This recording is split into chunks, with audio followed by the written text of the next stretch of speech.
The grim omens. It all started with a string of deaths that seemed to defy logic and reason, deaths that left a trail of fear and uncertainty in their wake. At first, I brushed it off as nothing more than a series of unfortunate coincidences, a streak of bad luck in an otherwise ordinary town. But as the bodies continued to pile up, I couldn't ignore the chilling reality staring me in the face. Something dark and sinister was at play, and I was caught in its deadly grip. It began innocently enough. A neighbor found dead in his home, his body twisted and contorted in a grotesque mockery of life. The authorities ruled it as a heart attack, but something about the scene felt off, as if there were unseen forces at work beyond our comprehension. And then there was the young couple who perished in a car accident on the outskirts of town, their bodies mangled beyond recognition. It was a tragedy that shook the entire community to its core, leaving us all reeling with shock and disbelief. But it wasn't until the third death, the death of my coworker, Sarah, who was found drowned in her bathtub with no water in sight, that I realized there was something truly sinister at play. It was as if death itself had come to claim us all, its icy fingers reaching out to snuff out our lives with ruthless efficiency. I tried to rationalize the deaths, to convince myself that they were nothing more than tragic accidents in an uncaring world. But deep down, I knew that there was something more at work, something lurking in the shadows, waiting to strike when we least expected it. And then, one fateful day, I met him, the man who would change everything. He was charming and charismatic, with a smile that could light up a room. But behind his pleasant facade lurked a darkness that sent shivers down my spine. He was a witch, a master of the dark arts, who summoned demons and ghosts in his basement for his own twisted amusement. At first, I was intrigued by his powers, drawn to the forbidden knowledge that he possessed. But as the deaths continued unabated, I began to suspect that he was somehow involved, that he had information on everything that would happen, and that he was using it to his own advantage. Now, as I sit here recounting my tale, I can't shake the feeling of dread that hangs over me like a dark cloud. I know that I'm in danger, but I couldn't yet put it into my mind. The man I had once thought of as a friend had revealed himself to be something far more sinister, a creature of darkness who wielded power beyond human comprehension. At first, I was hesitant to believe the truth staring me in the face, that he was somehow responsible for the deaths that had plagued our town, that he had made a pact with the forces of darkness in exchange for untold power and knowledge. But as the evidence continued to mount, I could no longer deny the chilling reality of my situation. I confronted him, demanding answers to the questions that had been haunting me for weeks. But instead of remorse or guilt, he laughed, a cold, mirthless sound that sent shivers down my spine. He admitted to summoning demons and ghosts in his basement, to harnessing their dark powers for his own twisted purposes. And then he offered me a choice, to join him in his quest for ultimate power, or to face the consequences of defying him. At first, I hesitated, torn between the allure of his promises and the nagging voice of my conscience urging me to do what was right. But in the end, I knew that there was only one path forward, a path that led deeper into the darkness, where the line between good and evil blurred beyond recognition. With a heavy heart and a sense of dread weighing me down like a leaden cloak, I made my choice, sealing my fate with a pact of my own. As the days turned into weeks, I found myself consumed by a sense of dread unlike anything I had ever experienced before. The man I had made a pact with had become an ever-present shadow looming over my every move, a constant reminder of the darkness that lurked just beneath the surface of our seemingly ordinary lives. I tried to distance myself from him, to break free from the hold he had over me, but it was no use. He had woven his dark magic around me like a web, trapping me in a nightmare from which I could not escape. And then, one fateful night, he came to me with a proposition, a way to harness the power of the darkness and bend it to my will. He promised me untold riches and eternal life, if only I would pledge my allegiance to him and serve him faithfully for all eternity.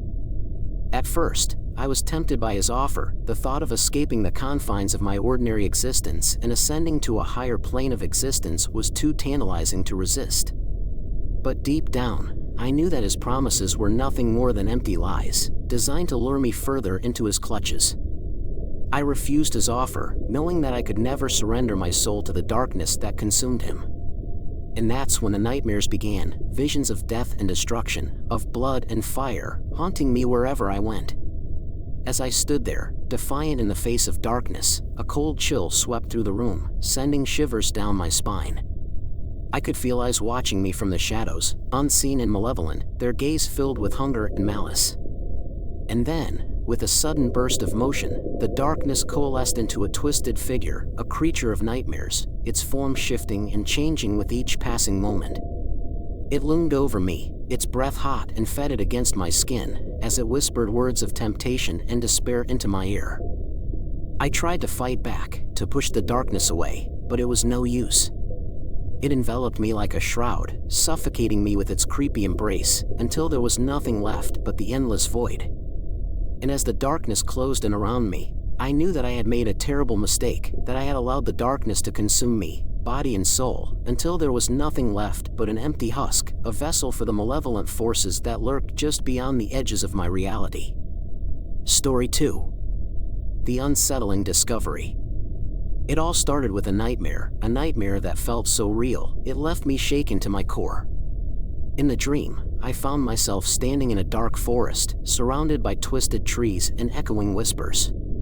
And there, hanging from a tree upside down, was my beloved dog, his skin peeled back like a gruesome curtain, his eyes empty and lifeless. I woke up drenched in sweat, my heart pounding in my chest, and I knew that something was terribly wrong.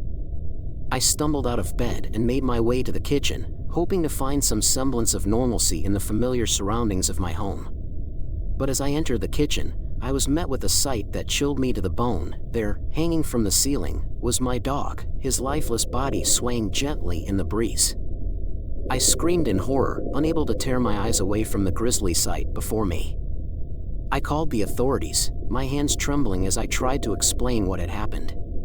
But even as I spoke, I knew that there was something more at play, something dark and sinister that lurked just beyond the edges of my reality. As the days passed, I found myself haunted by the memory of that nightmarish vision, unable to shake the feeling that it was somehow connected to the tragedy that had befallen my beloved pet. And then, one fateful night, I had another dream, a dream in which I found myself tearing my dog's skin from his body and hanging him from a tree, just as I had seen in my previous nightmare. I woke up screaming, my hands covered in blood, and I knew that I was no longer in control of my own actions. It was as if something had taken hold of me, twisting my mind and bending me to its will, forcing me to commit unspeakable acts of horror and violence. I tried to fight back, to resist the darkness that threatened to consume me, but it was no use. I was powerless against the malevolent force that lurked within me, driving me to the brink of madness with each passing moment. After his death, strange things started happening around me. Objects would move on their own, strange whispers echoed through the empty rooms of my house, and I would wake up with unexplained bruises and scratches covering my body. But the most terrifying part came when I began to dream. I always had the same dream. I would find myself standing in that forest. And there, hanging from a tree, was my poor pup, his skin peeled back and his eyes staring into the abyss. Each morning, I would wake up covered in blood, my hands shaking with fear and revulsion. I tried to convince myself that it was all just a dream, that I would never hurt anything or anyone, let alone my precious dog. But deep down, I knew the truth. Something was using me as a vessel to carry out its twisted desires. I tried everything to rid myself of the malevolent force that had taken hold of me.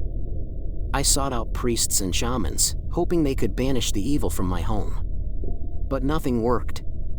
The entity continued to torment me, driving me to the brink of madness with each passing day. Now, as I lie awake in bed, dreading the moment when sleep will claim me once again, I know that I am running out of time, that soon, I will be forced to commit unspeakable acts of horror once again. The end. Subscribe for more. Thank you.